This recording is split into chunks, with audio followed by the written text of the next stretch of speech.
নমস্কার বন্ধুরা, রিঙ্কু কিচেনে আপনাদেরকে স্বাগত জানাই। চলে এসেছি আজ আমি নতুন একটা রেসিপি নিয়ে। আজকে রেসিপি হচ্ছে জিলেপি। আজ আমি রথযাত্রা উপলক্ষে দোকানের মতো মুচমুচে রসালো জিলেপি বানিয়ে দেখাবো।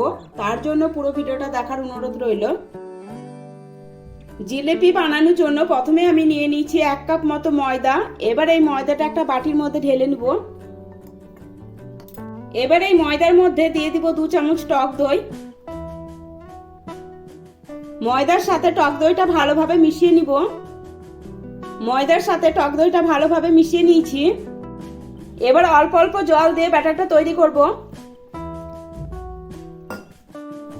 অল্প অল্প জল দিয়ে ব্যাটারটা তৈরি করে নিয়েছি। এবার এই ব্যাটারটাকে 2 থেকে 3 মিনিট সময় নিয়ে ফেটিয়ে নিব। ব্যাটারটা আমি 2-3 মিনিট সময় নিয়ে ফেটিয়ে নিয়েছি। আর ব্যাটারটা এমনভাবে তৈরি করতে হবে যাতে খুব বেশি পাতলাও না হয়, আবার খুব বেশি ঘনও না হয়। এবার আমি ঢেকে 5 মিনিটের জন্য রেখে দিচ্ছি। ততক্ষণ আমি চিনি সিরাটা বানিয়ে নিব। চিনি সিরা বানানোর জন্য কড়াই বসে দিয়েছি। এবার এই কড়াইয়ের মধ্যে দিয়ে দিব যে কাপ মেপে ময়দা নিয়েছি ওই কাপের একটু কম 1 কাপ চিনি। যতটা চিনি নিয়েছি ঠিক ততটাই আমি জল দিয়ে দিলাম। দিয়ে দিচ্ছি 2টো এলাচ। এলাচ দুটো আমি মুখ ফাটিয়ে দিয়ে দিলাম। এবার নাড়াচাড়া করে চিনিগুলো গলিয়ে নিব। চিনিগুলো নাড়াচাড়া করে গলিয়ে নিয়েছি।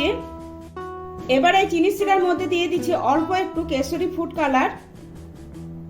কেশরি ফুড কালারটা চিনি সিরার সাথে ভালোভাবে মিশিয়ে নিব। আপনাদের যদি ফুড কালারটা পছন্দ না হয় তাহলে স্কিপ করতে পারেন। এবার মিডিয়াম ফ্লেমে 5 মিনিট চিনি সিরাটা ফুটিয়ে নিব। চিনি সিরাটা 5 মিনিট সময় নিয়ে ফুটিয়ে নিয়েছি। চিনি সিরাটা 1 তারের বা 2 তারের প্রয়োজন নেই। চিনি সিরাটা একটু হাতে এভাবে নিয়ে চেক করে নেবেন।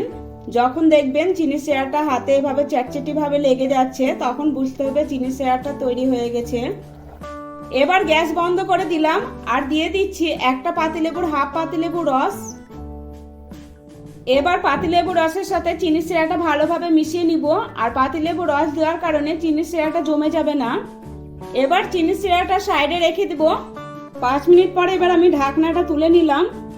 এবার এই ময়দার মধ্যে দিয়ে দিব হাফ চামচ মতো বেকিং সোডা আর দিয়ে দিব অল্প একটু কেশরি কালার। এবার এই ময়দার সাথে বেকিং সোডা আর কেশরি কালারটা ভালোভাবে মিশিয়ে নিব। ময়দার সাথে বেকিং সোডা আর কেশরি কালারটা ভালোভাবে মিশিয়ে নিয়েছি। জিলিপি বানানোর জন্য আমি একটা পাইপিং ব্যাগ নিয়ে নিয়েছি। এবার এই গ্লাসের মধ্যে বসিয়ে নিব। এবার এই গ্লাসের মধ্যে ব্যাটারটা ঢেলে নিব। পুরো ব্যাটারটা এই পাইপিং ব্যাগের মধ্যে ঢেলে নিয়েছি। তারপরে পাইপিং ব্যাগটা ছোট্ট করে কাট লাগিয়ে নিয়েছি।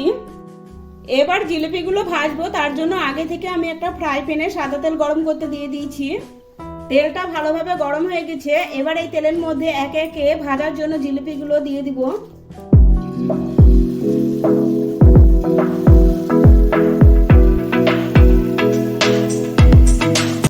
একবারে আমি সব ভাজবো না, দুবারে ভেজে নিব। এবার গ্যাসের ফ্লেমটা মিডিয়ামে করে 3-4 মিনিট সময় নিয়ে জিলিপিগুলো উল্টে পাল্টে মুচমুচে করে ভেজে নিব। জিলিপিগুলো উল্টে পাল্টে মুচমুচে করে ভেজে নিয়েছি। এবার তেল ঝরিয়ে একটা প্লেটের মধ্যে তুলে নিচ্ছি। চিনি সিরাটা ঠান্ডা হয়ে গেছিল, তার জন্য 1 মিনিট গরম করে নিয়েছি। এবার এই উষ্ণ গরম চিনি সিরার মধ্যে গরম গরম জিলিপিগুলো দিয়ে দিব। তারপর চিনি সিরার মধ্যে জিলিপিগুলো 1-2 বার এভাবে উল্টে পাল্টে ডুবিয়ে রাখবো যাতে চিনি সিরাটা খুব সুন্দরভাবে জিলিপির মধ্যে ঢুকে।